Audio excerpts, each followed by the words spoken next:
हिंदू धर्म में मूर्ति पूजा का महत्व क्या है, आइए जानते हैं नो फिकर के खास कार्यक्रम में। हिंदू धर्म में साकार ब्रह्म एवं निराकार ब्रह्म दोनों की ही उपासना प्रचलित है।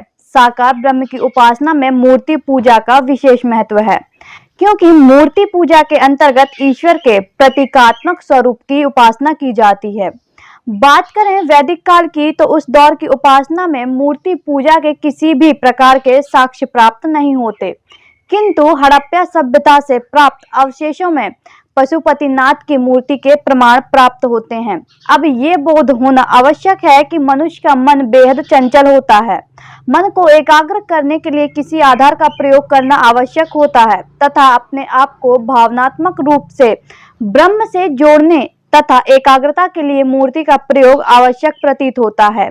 मन को एकाग्र करने हेतु मूर्ति आवश्यक है, किंतु घर में स्थापित मूर्ति का आकार प्रायः छोटा या कहें 1 फीट के करीब होना चाहिए, जिसमें देवी देवताओं की सुंदर प्रतिमा के आशीर्वाद देते हुए स्वरूप मुद्रा को उत्तम माना गया है। वहीं युद्ध मुद्रा या निद्रा मुद्रा को अनुचित बतलाया गया है। मूर्ति स्थापित करने से पूर्व यह ज्ञात होना आवश्यक है कि मूर्ति मिट्टी से ही निर्मित हो तथा मूर्ति का रूप खराब हो जाने, खंडित हो जाने की स्थिति में मूर्ति का ससम्मान विसर्जन कर देना चाहिए। बात करें यदि श्री गणेश जी की पूजन की, तो गणपति जी की प्रतिमा को सिंदूर, चंदन, यज्ञोपवीत, दूर्वा, लड्डू या गुड़ से बनी मिठाई का भोग लगाएं, जिसके उपरांत धूप और दीप जलाकर आरती करने को सबसे सरल एवं सटीक तरीका बतलाया गया है। गणेश पूजन से पहले श्रद्धालु घर में भगवान गणेश की मूर्ति की स्थापना करते हैं, किंतु गणेश मूर्ति को घर में लाने से पूर्व विशेष बातों का ध्यान रखा जाता है। गणेश जी की अलग अलग मूर्तियां अलग अलग तरह के परिणाम देती हैं।